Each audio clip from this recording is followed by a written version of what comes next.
so unimpressed.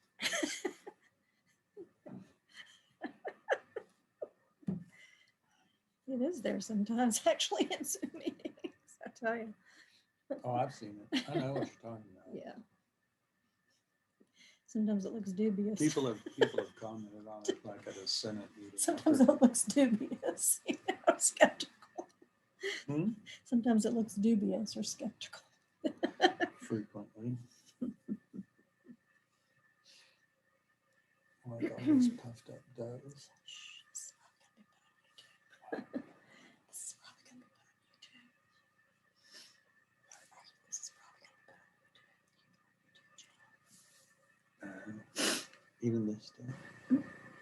Well, they might edit it. I would hope so.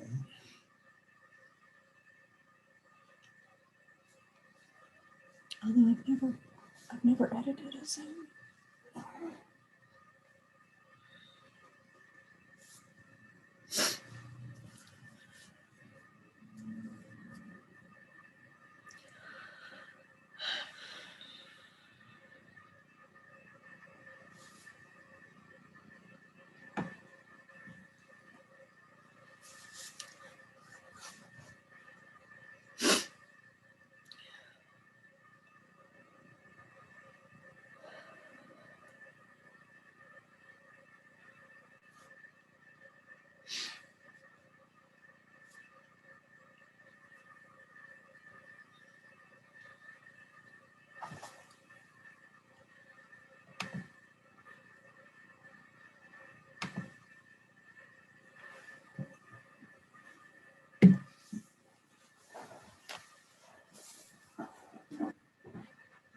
Morning. Isn't it beautiful out there? I'm just watching the snow from our den window. It's gorgeous.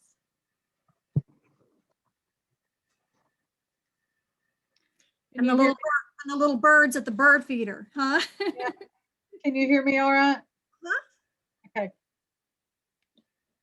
Me and my microphones, we do not always get along. Morning. Hey, Lisa. How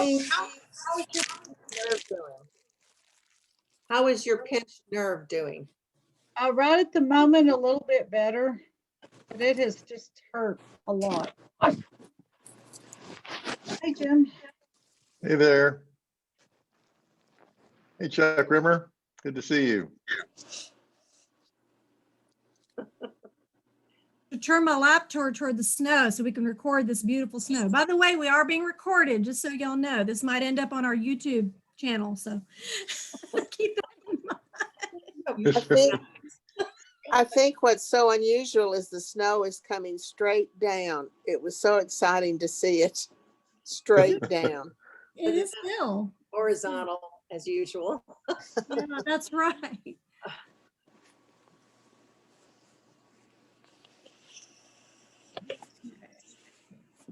Yeah, exactly. I gotta go put on some lipstick. I'd like to hear We're it. probably going to have a bigger group today because we have only one formation class this Sunday. So we Okay. have a few screens here. Morning, Margie. Good morning, Edie.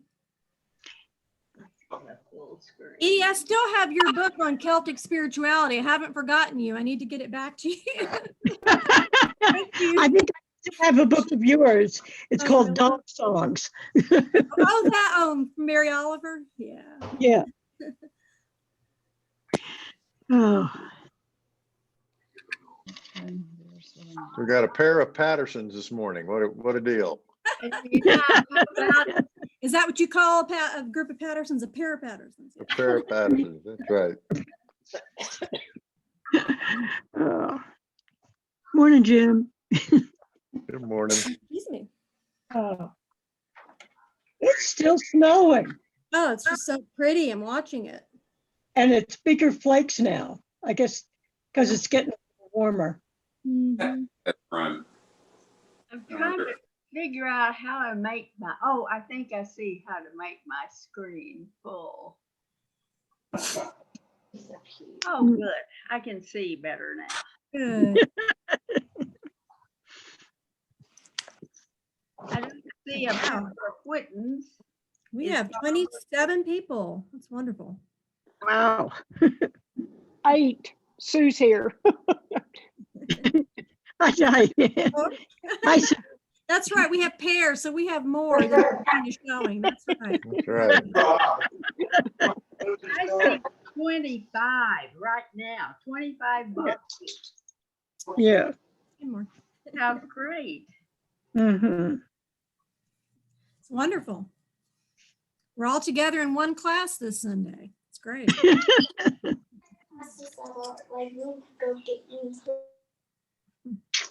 Yeah. Morning, Erica. Morning. Good morning. I'm trying to, my kids are wanting to go out and play in the snow, so I'm Yeah. running around getting snow gear as well. That's so much fun. It's so beautiful. I want to be out there too. I don't want to be out there. I'm not a fan of snow, Oh, but that's okay. I'll get them dressed and send them out. You can enjoy it from inside with a fire, right? That's what I like. oh, I probably could do the fire. All right. Is Father Jared here? I don't think so. I'm not sure yet. And Dean is with K. It says in chat. Yeah. Mary's with Kat. We probably have close to 40 people. That's great. Wow.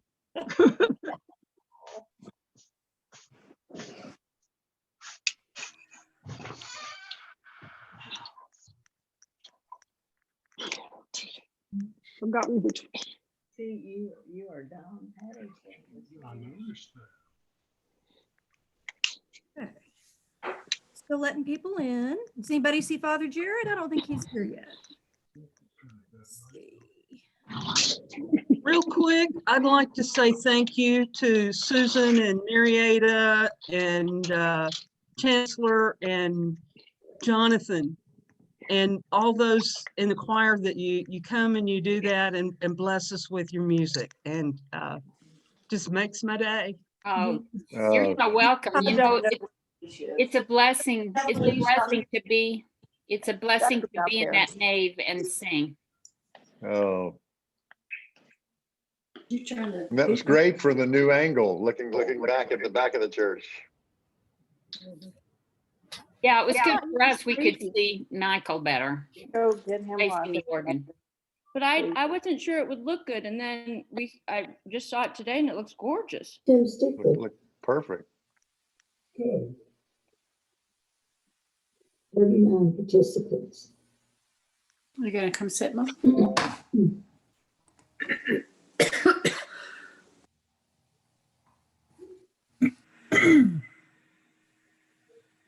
I don't know how to make it big. Let me see. Good morning, Get everybody. the plus.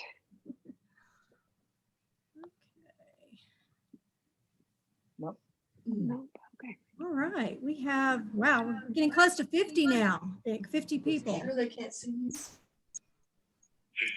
Look at Tim Stickley. Yeah. All right. No, that's you up there. I know that. I'm trying to figure out how to get rid of that. Time for sore eyes.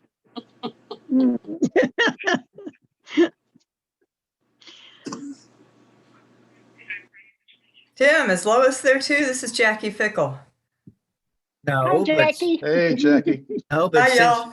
I'll have her come in and say hi. Please do.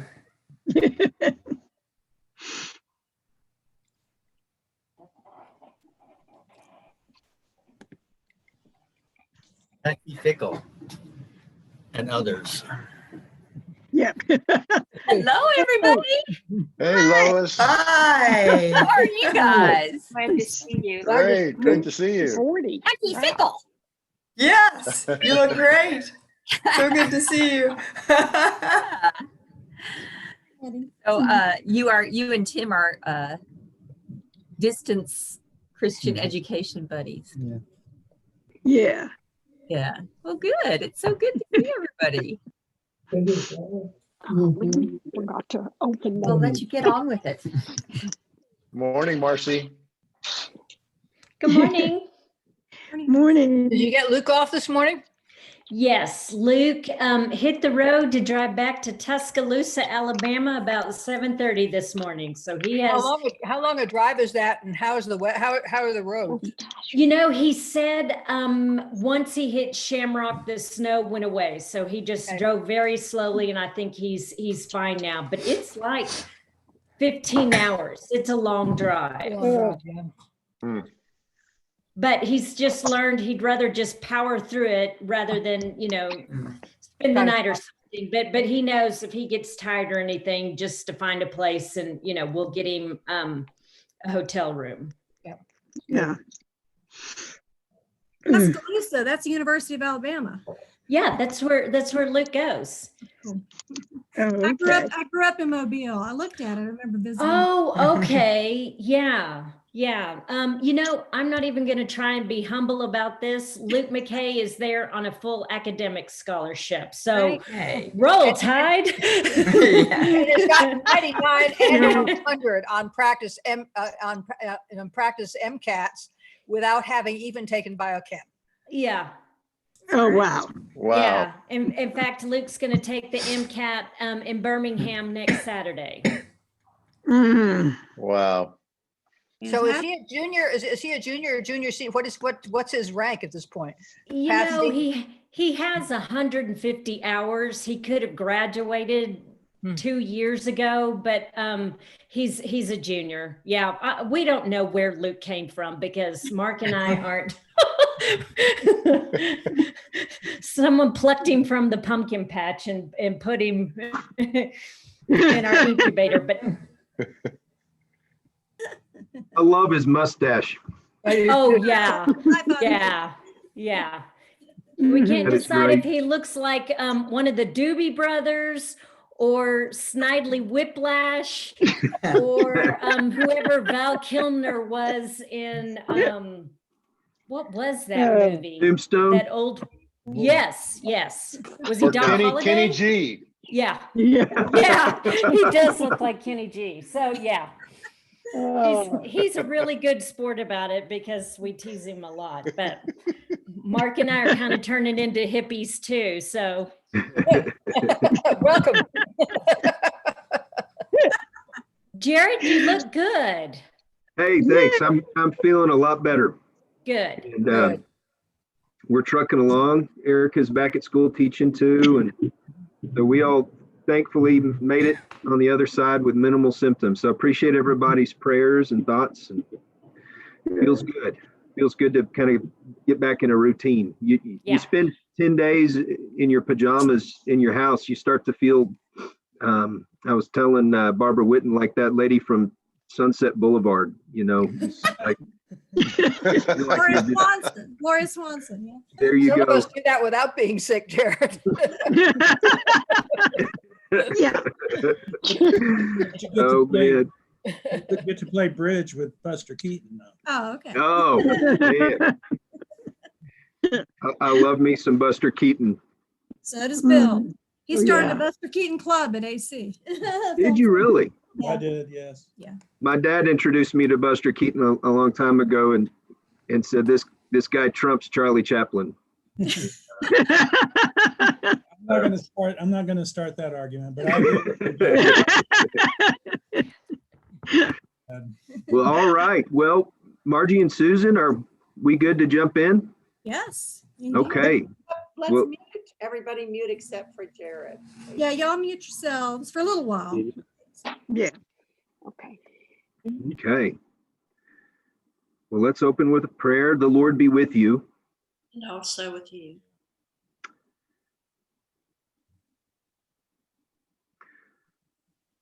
O Lord, in this world, grant us knowledge of your truth, and in the world to come, peace everlasting. All this we ask in your name. Amen. All right.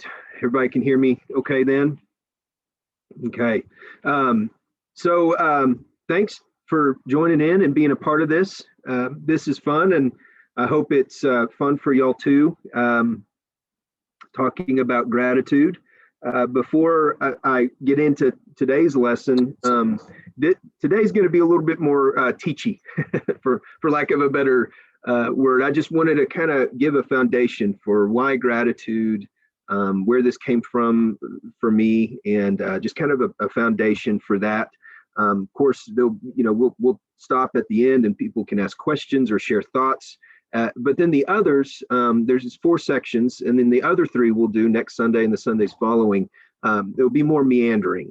We'll go through some things, and then we'll just pause, and I want to hear your thoughts and feedback kind of sprinkled throughout. But today, just to kind of lay the groundwork, I'm just going to kind of teach through this, and then we'll stop at the end. So hope that makes sense and is okay. I shared with Susan and Margie a little quote unquote handout, since I can't literally hand it out to you. And so what we can do is, why don't we just go ahead and put that up there, if that's okay. We'll share the screen. And if you guys want a copy of this, we'll figure out how to get a copy of it, if to make notes on or whatever, if you're a note taker kind of person. So here we go. Gratitude, belonging, beholding, and becoming. Those are kind of the 3 sections we'll follow with in the following 3 weeks. And today, though, like I said, just laying the groundwork, we're going to talk about the psychology and theology of gratitude. And so first, why gratitude? For me, several years ago, I was experiencing some depression. That's something that's not foreign to me. That's something that has been a part of my life in some way, shape, or form at various seasons. Either depression or just kind of a general melancholy. I'm an INFP on the Myers-Briggs, and I'm a Enneagram 4, Wing 5, and so emotions are big for me. I feel things, and sometimes I can get lost in them. Sometimes they can drive the bus. I've married a wonderful person who often reminds me of those times that they don't need to drive the bus. And so something I encountered, I can't even remember where, maybe I saw a post, or maybe someone introduced just this practice of gratitude. I stumbled across it, and it got me curious, and it introduced me to the work of David Steindl-Rast and several others, and we'll talk about these people as we go along. But I bought my first gratitude journal, and this was in, see what years, 2018. And here it is. I'll hold it up because you can find these on Amazon. This is through Brother David Steindl-Rast, who is a Trappist monk here in the United States and has a lot of work on gratitude.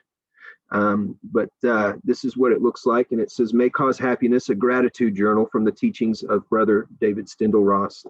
And every day, as you can see, it gives you kind of a prompt or an opportunity just to write down things you're grateful for that day. And what I noticed after doing that for several weeks is something began to change in me. The way I saw things, the way I interacted with people, it transformed a lot of patterns in my life that had a tendency to bring me to negative or dark places. It reframed those things, and we'll talk a little bit about how that happens. And it also introduced me to the work of Robert Emmons, PhD.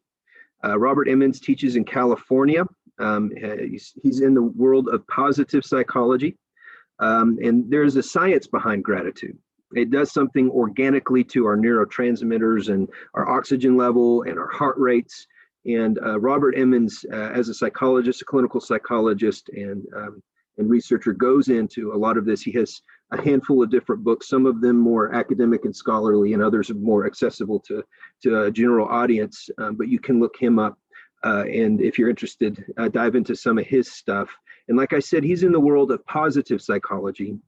And again, we'll talk about that just a little bit more. But positive psychology, and I want to be careful because I don't mean positive psychology in like Joel Gregory positive psychology, or remember that guy from SNL, Stuart Smalley, looking in the mirror, I'm good enough, I'm smart enough, and doggone it, people like me. That's not the kind of positive psychology we're talking about here. This is more about the positive psychology emerged started emerging in the 50s, but definitely revisited in the 80s and continues on today. And it asks the questions like, what causes human flourishing?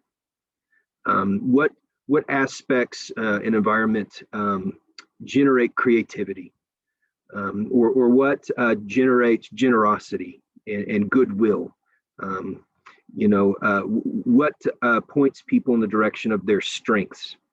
Whereas, I was a psychology grad student, and so I'm not dogging the world of psychology, and it is a tremendous gift, and it can offer a lot of gifts. But I think for a great many of us, and it's often about, where is the anxiety? Where is the depression? Where is the thing that is holding me back? About mining those things. And that's important to do sometimes too. I'm not saying that at all. But for a guy who oftentimes kind of gets pulled to the dark side of the road, asking questions like, what causes my flourishing? What makes me creative? What's going to help me become the kind of person I want to be? I was interested in that. And Robert Emmons is in that world. All goods look better when they look like gifts. G.K. Chesterton said that.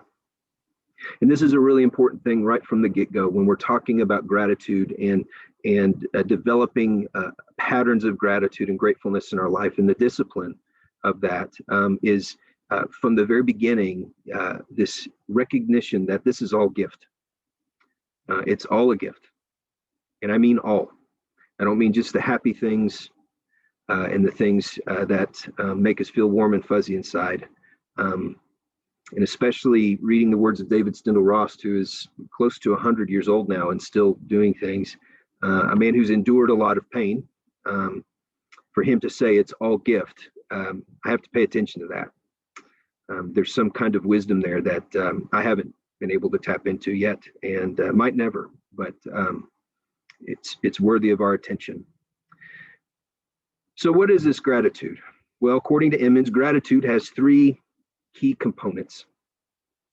Again, this is from Emmons. Number one, it's an affirmation of the goodness of the gift. An affirmation of the goodness of the gift. This is not the denial of suffering, rather the acknowledgement that though life is suffering, which is also part of the Buddhist tradition that I'm informed by in some ways, that's one of the Four Noble Truths. Life is suffering, but it's also worth living and holds within it gifts. Gifts to be acknowledged and received and affirmed. So that's number one. Gratitude affirms the goodness of the gift. Number two, we recognize the source of the goodness is outside of ourselves. It's something that is given to us that we can't give to ourselves. It's not like treating yourself to the day at the spa, which many of us need to do and you should do. But it's something else. It's something that can come from outside of you, something you can't give yourself. Because that implies humility, right? It's a recognition that to be who we are, we somehow connected to other people. There's a humility to that. And number three, the receiver is more likely to feel grateful if the gift is thought to be gratuitous, meaning it's above and beyond. Kind of connects back with that Chesterton quote, all goods look better when they look like gifts, big gifts. It's above and beyond. Emotional incompatibility in the work of positive psychology. And like I said, positive psychology compared to more anxiety-centered ways of thinking about life. There's this understanding of emotional incompatibility. It emerged in the 50s and provided the basis of behavioral therapies and treatment of anxiety and phobias, and would later provide the groundwork for positive psychology in the 80s and now. And here's this idea of emotional incompatibility. And I'm pretty sure we have a handful of counselors and psychologists in this Zoom class today. And so if I'm using the wrong language here, or if I say something that you can nuance when I'm done talking, please do that. I think that'll help all of us. But it's this idea of our brains are wired to prevent the emotional confusion that would result from simultaneous activation of opposite emotional states. Our brains are wired to prevent the emotional confusion that would result from the simultaneous activation of opposite emotional states. In other words, try being grateful and intentionally being grateful and experiencing bitterness at the same time. The idea is we can't do that. When we're intentionally invested in the practice of gratitude, when our mind is engaged in that work of being grateful, we don't feel opposite emotional states like anger or bitterness. The Buddha said hatred cannot coexist with loving kindness and dissipates if supplanted with thoughts of loving kindness. So the Buddha was tapped into this centuries before positive psychologists started getting into it in the 50s, 60s to the 80s. I'm going to look up a passage here that has all to do with this. It's Philippians 4:4-8, and I'm going to read it for y'all. And have this idea of opposite emotional states and hatred not coexisting with loving kindness and it dissipating. Have those things in mind when you hear Paul's words to the Philippians. Rejoice in the Lord always. Again, I will say rejoice. Let your reasonableness be known to everyone. The Lord is at hand. Do not be anxious about anything, but in everything by prayer and supplication with thanksgiving, let your requests be made known to God, and the peace of God, which surpasses all understanding, will guard your hearts and your minds in Christ Jesus. And here we go. Finally, brothers and sisters, whatever is true, whatever is honorable, whatever is just, whatever is pure, whatever is lovely, whatever is commendable, if there's any excellence, if there's anything worthy of praise, think about these things. I had a psychology professor in grad school tell me that he thought St. Paul would have been a great cognitive behavioral therapist. And he thinks that because of the book of Philippians. You hear in Paul's words the same thing that the Buddha was saying, that hatred cannot coexist with loving kindness. And the same thing we see emerging out of the world of positive psychology, that these opposite emotional states, we can't have those things if we're actively involved in gratitude. I just think that's pretty fascinating that this stream of thought has been here all along. So what good is gratitude? Well, according to Emmons and other researchers, gratitude allows celebration of the present. And that means no matter what the circumstance may be. Gratitude blocks toxic emotions like envy and resentment and regret and depression. We've been talking about this already. Grateful people are more stress resilient. Anybody felt stressed lately, the past year or so? Pressured? I've struggled this year like everybody else. I've struggled personally. I've struggled, being a parent with your children all day, every day when they're not in school because school shut down last year. And I've struggled with being a good husband. I have a healthy appetite for all the sins that everybody else does. There have been people I've witnessed through this past year as we've been going through this COVID that are actively grateful. And they still hold before me that model. And for me, it hasn't been as consistent as some of these people that are wiser souls than I am, but they serve as a reminder. There's something about gratitude that allows us to navigate this stress, this anxiety, especially right now. It's such a difficult year. And then gratitude strengthens social ties and self-worth. So those are that's the psychology bit of gratitude. And so now I want to jump into the theology. But what we can do right now is how about we stop sharing the screen and we'll pause at that theology threshold. And we'll just take a few minutes and I want to hear people's thoughts or questions at this point before we jump into the theology part. again, feel free to, Margie, I know we got a big group here, but Margie and Susan, however you guys like to do this, if it's the waving of the hand or whatever, feel free to help us out in navigating that. Mary, I think Mary has a question. Well, just a comment. I've always preferred the word gratefulness because it's a wonderful double entendre. You know, when I'm in that state, I feel full, and when I'm not, I don't. Yeah, that's wonderful. It's a beautiful way to look at it. I like that, Mary. Thank you. I think it's fascinating how gratitude actually improves our physical health. I mean, that says a lot, doesn't it? That people, patients struggling with all kinds of illnesses actually get better faster when they practice gratitude. That's powerful. Yeah. Powerful. It's life-giving. It is. It really is. And we have another. Chuck, I think, has a question. Yes, I have found, especially during this last year of multiple challenges, that without gratitude, I don't think I could have survived. Yeah.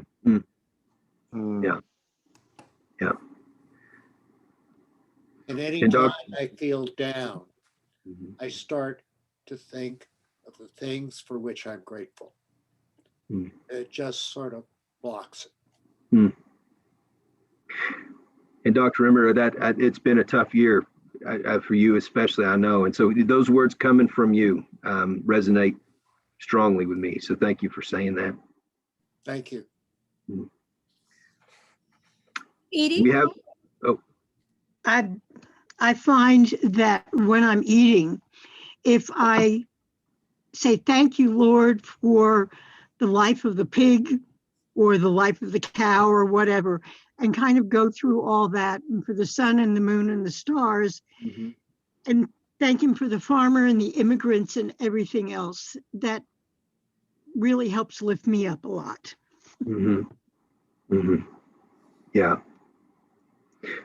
Reminds me, what your words remind me a lot of what Thich Nhat Hanh talks about with mindfulness, mindful eating, mindful. And I think there's a very close connection to mindfulness and gratefulness, and gratitude. Thank you, Edie. I would add the mindfulness piece you just mentioned. I think it's real easy to get on autopilot. Yeah. And to lose connection with gratitude, right? So it's sort of like we need a way to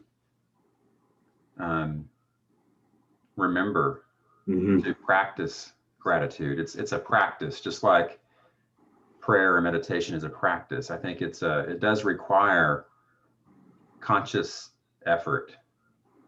Yeah. It doesn't just automatically happen in a way, So. And you can't be grateful in the past or the future. It has to be in the present. Yeah, and what Edie said about having certain points in the day in your daily routine that you remember to express that gratitude. I try to think of something when I wake up to help me get out of bed, and saying gratitude, saying grace when we eat, and then going to bed. But it's also reminding me at church camp, conference center one summer, there was one of the ministers had a really good lesson for us about grace and grateful, and it was grounded in the when somebody does something for you that you really don't deserve, but they do something good or nice for you anyway. And the feeling of gratitude for that is a important expression of grace. Yeah. Thank you. Yeah, that emphasizes that gratuitousness, right? That above and beyond aspect. Yeah. And Marcy, I don't know if y'all have had a chance to read Marcy's book. She didn't ask me to do this plug, I promise. But there's she talks about this. She talks about this in her book about going through COVID and the importance of these kinds of practices, and ties it to our body's functioning and stuff. It's there. Yeah. You know, it's interesting that in French philosophy that I don't speak French, and so I may like Jésus reconnaissant, I think is the way you say it. And it's just kind of this 3-step process. And the first is acknowledgement, right? So it's an act of the intellect. And the second is, you know, to kind of, I'm mixing something up. No, the first is recognition. There we go. The first is recognition, and it's that act of the intellect, like something is happening in my life, something is occurring, and I'm recognizing it. The second is acknowledgement. I acknowledge that this thing is a good thing, right? And then the last is appreciation, the expression that's tied to our emotions. So we have intellect, will, and emotion, and it's this kind of process. It's like that. And it's reconnaissant, which we get recognize, the word recognize. But if you break that down, it's recognize, right? It does some rewiring to our cognition.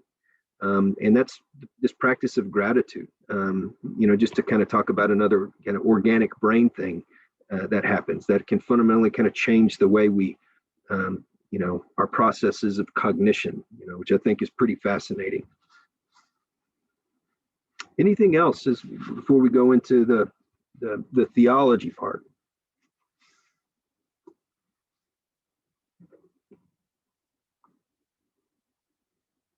Okay. Well, let's jump into the theology if we want to bring the handout back up.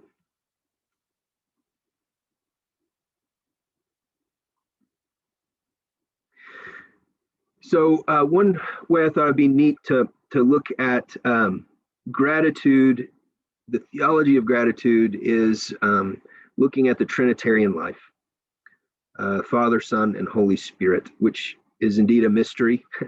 You know, but we have some beautiful thoughts about the Trinity through Christian history. A more contemporary one, I'm sure many of you have read Richard Rohr's The Divine Dance. I'm not referencing that here. I'm kind of going a little further back, but that's a great way to start there if you haven't yet. But a traditional way of understanding how God created is called creatio ex nihilo, right? It's Latin for out of nothing, created out of nothing, creatio ex nihilo. I had, you know, this is nerdy stuff. I had a friend in seminary get that tattooed on his wrist after we learned about that in class. I thought, you know, super nerdy thing to do, but hey, it was important to him. But that's a traditional way of understanding how God created the universe. That's rooted in the work of Augustine and Aquinas and many of the early scholastic philosophers in the church. But there is this other stream that I've gravitated towards since graduating from seminary several years ago and reading about these guys and reading the words of these people. And that is creatio ex ousia. Creatio ex ousia. And that is created out of being. And one of the first people we see referencing this is John Scotus Erigena. He was a 9th century scholar and monastic. John the Irishman from Ireland. That's what John Scotus Erigena means. I don't know why they felt the need to say it twice, but he was known as John the Irishman from Ireland. And he traveled from Ireland to the court in France and became a court tutor and scholar in France for many years for some of the royal family. But he wrote several different works. And one of them is his homilies just on the prologue of John. I have it over there, but I won't waste the time and run and get it. But it's a thick book just about the prologue of John, the first chapter of John. And this is what John Scotus Erigena says: God has not created everything out of nothing, but ex ousia, out of his being, out of essence, the light which is the light of angels, the light of the created universe, the light indeed of all visible and invisible existence. So right there we see a kernel of this idea, ex ousia, out of God's being. It wasn't that God looked down upon a blank slate and said, bam, bam, bam, bam, you know, that kind of thing, created out of nothing, but that this idea that something overflowed in the being of God, And maybe it was the interaction of the Father, Son, and Holy Spirit, that divine dance, this overflowing out of being. The next person we see talking about this is Meister Eckhart, 13th and 14th century Dominican philosopher and mystic. He was German. Eventually, his works were stopped by the Catholic Church at the time, but has become a very influential mystic, theologian, and thinker for people down through the centuries. And he has this idea about the Trinitarian life. It's this inner boiling. And he calls it, again in the Latin, volito, ebolito, and creatio, this kind of three-stepped process. And the first is this inner boiling within the Trinitarian life. And he calls it the pure nature. He's referring to God, the pure nature boiling within. And the way the good diffuses itself is volito. So this idea that the activity of the Trinity, whatever that may look like, Richard Rohr and others have called it a divine dance. We have that beautiful iconography, Russian iconography of it's everybody at this meal and they're kind of passing the plates around, right? Whatever it is, it's this energy that's boiling within the life of the Trinity, okay? And the second stage is like, the water boiling over, ebolito. It's a manner of this efficient cause, is what Eckhart says, by which something produces something else that is from itself. So you get this image of a pot being on a stove or something, and the water is boiling and boiling, boiling, and that's the love and the reciprocity and the energy of the Trinitarian life, and it overflows, right? Which leads to the third stage of creatio, and that's where the world comes from. It's this idea of exousia again. It's just Eckhart's using different language. And one of the cool things I love about this idea of creatio exousia, creation out of being, is it reminds me of the Gospel of Mark. And in the Gospel of Mark, when Jesus starts teaching and his public ministry has started, he goes out and the people recognize him and they say, this man teaches with authority, not like the scribes. He teaches with authority, not like the scribes. But the Greek word that Mark uses for authority is exousia. He teaches out of his being. And so there's this idea that in Jesus's words, in Jesus's teaching, this authority out of his being, he's like emanating, manifesting the same activity of the Trinitarian life, like he's recreating the world through his words, through his teaching. It's out of his being, out of his authority. So that's another reason I just love this idea of exousia. And so this idea that is how the world is created. The first grace, Eckhart says, consists in a type of flowing out, a departure from God. The second consists in a type of flowing back, a return to God. So it's this idea, the life of the Trinity boils, and then it boils over and it spills out. And then we have an opportunity when we receive that gratuitous gift, in whatever form it comes from, we can return it to God. And one of the ways we do that is through our gratefulness, through our acts of gratitude. And I think even in ourselves, thinking about that French way of thinking about things and other, it's that maybe that's how gratitude works in our life. Gratitude boils within us.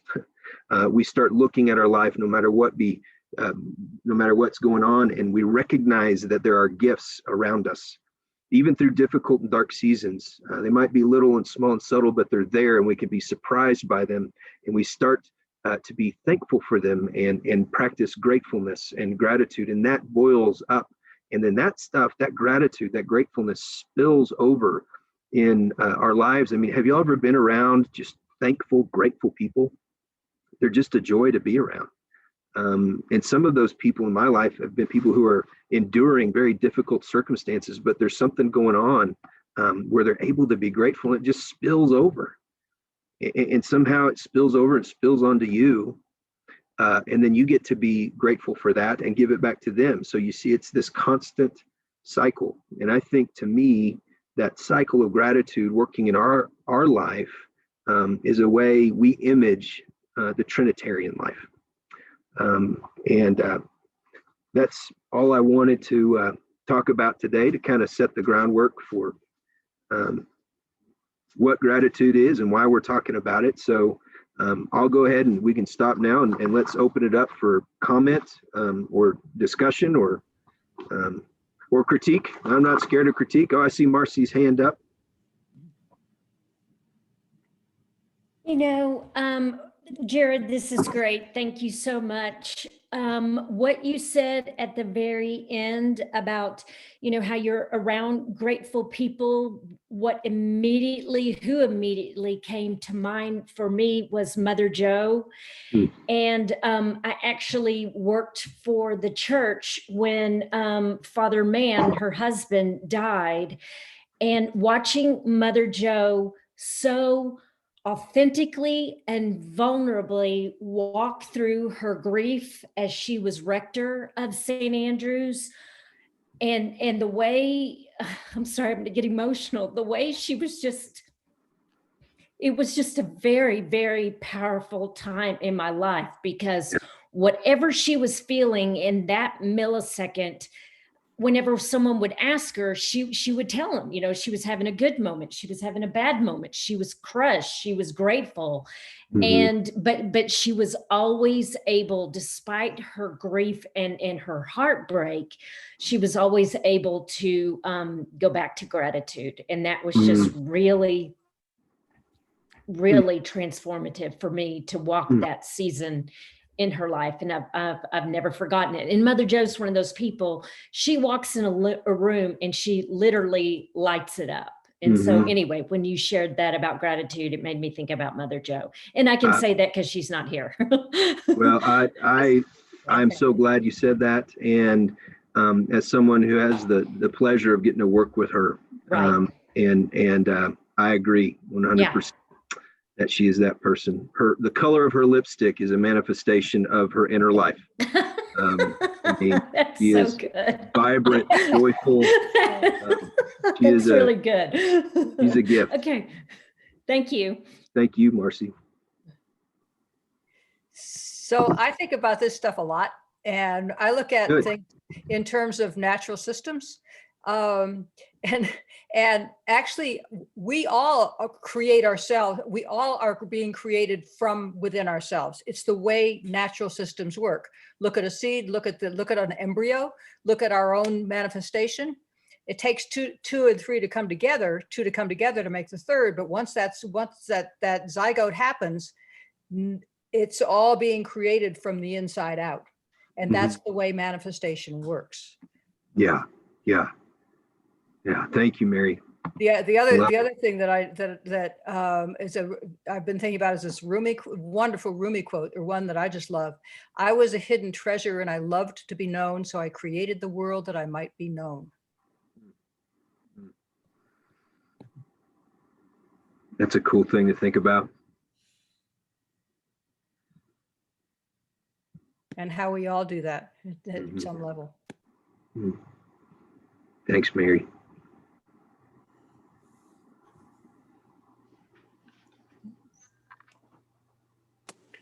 I sometimes have patients who are super depressed or suicidal. I have some people that are chronically suicidal, and I'm thinking of one in particular who's made some near-death suicide attempts, more than one.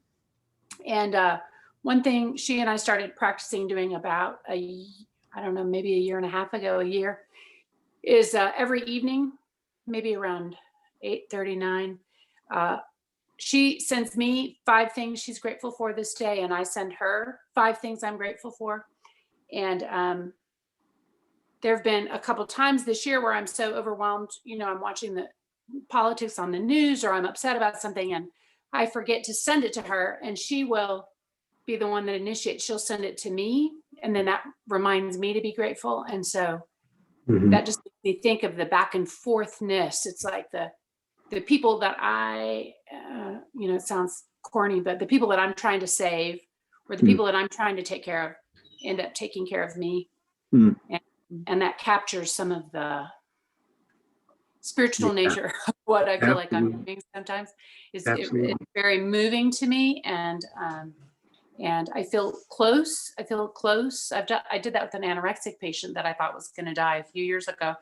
I just feel very close to that person, and it's, 2-minute thing, but it's made a big difference for me. Yeah. And they say sometimes how much it's helped them too. So I really agree with all that you're putting out here. Thanks, Pam. And I'm glad, Pam, I'm glad you brought that up, because something, and we can keep talking after I say this, this isn't, the way we have to, but I'm going to encourage everybody over the next 4 weeks while we're going through this, keep a gratitude journal. And it doesn't have to be this elaborate kind of thing. If it's a yellow pad or a notepad or whatever it is, but have something that you can go and try to go to the same place if you can. Every day at a good time of day. Some people like to do it in the morning and evening. Some people just like to do it in the morning, or whatever works with the rhythm of your life right now, and write down 3 things or 5 things that you're grateful for that day. And you're going to be surprised. Right now, maybe some of you are thinking, what? I'm just going to end up saying the same damn things every day. But you're going to be surprised how many things are in a given day. Once we're mindful and we're attentive and we're being intentional about paying attention to those things, what you are grateful for. And you might even especially be surprised if you write down something that was hard that day, but there's something in you that recognizes now that you're grateful for it. And Pam, I also love that you shared, that y'all are sharing. Y'all feel free to do that too. If you have some close friends in this group here that you say, hey, I'd like to share some of my gratitudes with you as we're going through this, do that. Because the cool thing is you get to see what other people are grateful for. And it gives you a closer picture of who that person is, how God made that person, and what their life is like. So feel free to do that too. So I'll just wanted to throw that out there. Encourage you all to do that as we're going through this. But continue on. Anybody have any other? I see a Denise Chestnut. Are you raising your hand?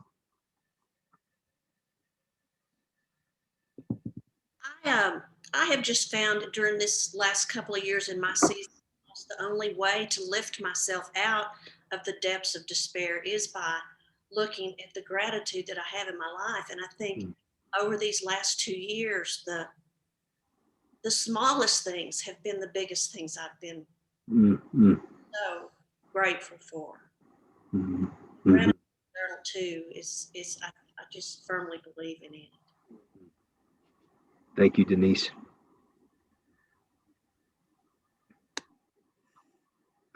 In a group this size, there's going to be folks who have been through very difficult things that I have yet to experience. And I hope, like Denise and Dr. Rimmer and others, I hope y'all feel the freedom and the safety to share the wisdom you've learned through that. So y'all are way better teachers than I am when it comes to that kind of stuff. So please feel free to share.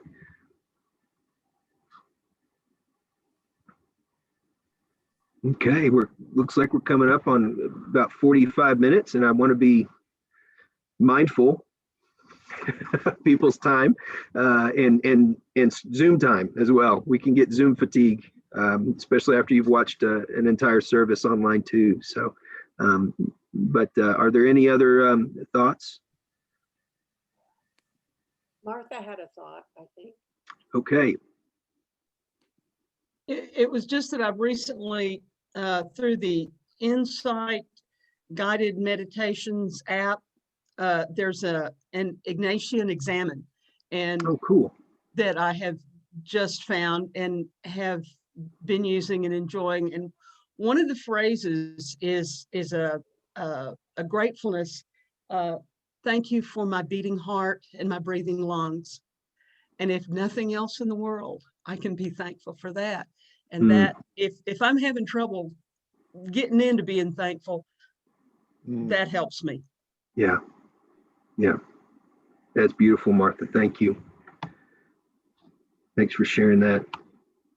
And just to connect it to what we've been talking about as far as the psychology and the biology of this, is when you are thankful for your beating heart and your breathing lungs, what you do is you start paying attention to your beating heart, and you start paying attention to how you're breathing. And that has tremendous impact on everything we've been talking about, from heart rate to oxygen levels to, so it's all connected. Isn't that beautiful how connected everything is? I'm not sure where I read this week, but I read about a man that was, I can't even remember all the story, but just the essence of it, I think, is important. He was in the hospital, he was older, and he needed some sort of treatment that his insurance company wouldn't cover. So they asked him if he would pay for the breathing machine somehow. And he started crying, and they said, you don't have to cry about if you can't pay for the treatment. And he said, no, I have the funds to do that, but I'm thinking now at my age, all my life I have breathed air, and I've never thanked God for the fact that I could do that.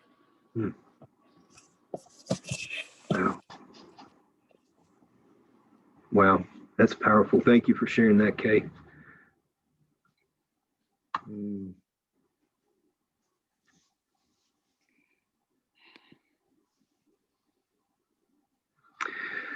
Okay.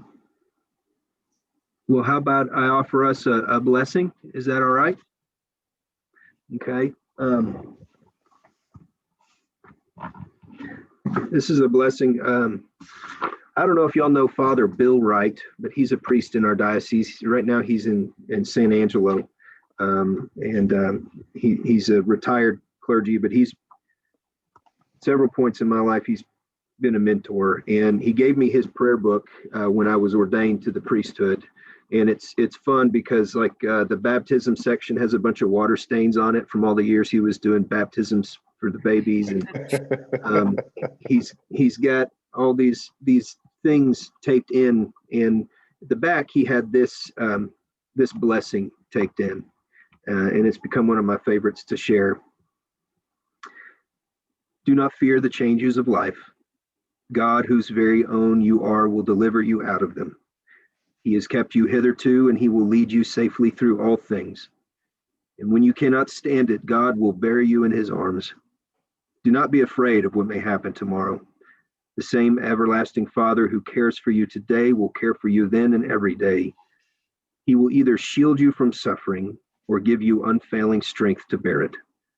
Be at peace and put aside anxious thoughts and imaginations. Amen. Amen. Beautiful. All right. Well, wonderful to see y'all. And next week, we're going to be talking about belonging, how gratitude expands and deepens our sense of belonging. So look forward to being with y'all again. Thank you. Thank Thank you, you. Father Sharon. Thank you so much. Thank you. Take care, everybody. Great seeing everybody. Yep. And thank you, Yeah. Margie and Susan, for being the logistics of all this stuff. Yeah, making it Bye, possible. everybody. Miss y'all. Miss you too.